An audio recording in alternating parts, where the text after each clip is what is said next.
You are watching Fugitive Red-Eye, and it's time again for my weekly Red Dwarf episode review. Of course, this week I will be talking about Give and Take, which is the, I believe, third episode of the new series. So yeah, let's start off with the plot again. Again, this is going to have spoilers.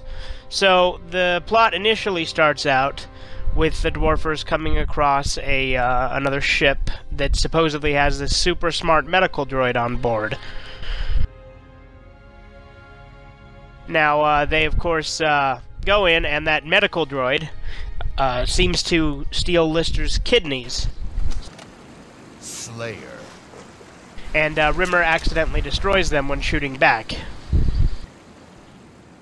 And of course, they mistakenly take a snack droid back to the ship in place of the medical droid because they didn't realize it was a snack droid. But the episode's plot basically goes along the lines of Lister has no kidneys now, and now the cat needs to give Lister one of his. And of course, the cat, is being as selfish as he is, says no initially. However, Lister has Crichton trick him by convincing him that he actually needs one of Lister's kidneys, and not vice versa. In the end, because they have a snack droid instead of a medical droid, they determine that they actually don't need, that they can't use the cat's kidneys because this medical droid could have transmogrified the cat's kidneys to match Lister. Since the snack droid is incapable of doing that, they weren't able to use his kidneys, so they didn't take them. Now, of course, they take this elevator in the episode, which basically they go back in time to steal Lister's kidneys and put them in him now.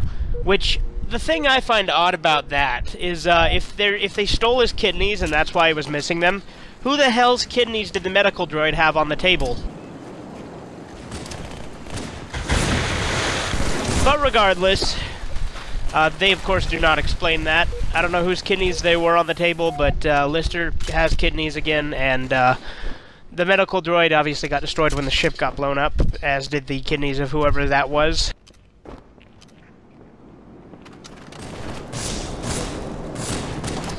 Incidentally, the snack droid is the one who actually helps them develop the time machine using a stasis booth.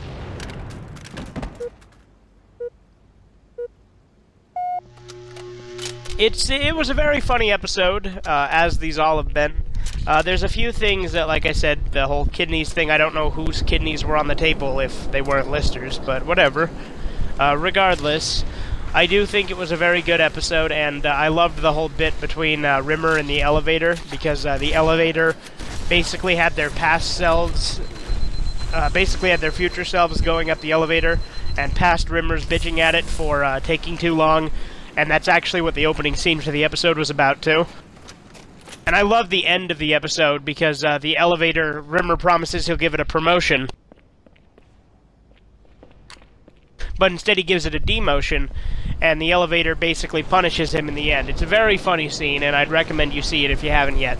But yeah, again, I've been enjoying this season. I honestly think it's possibly better than Season 10.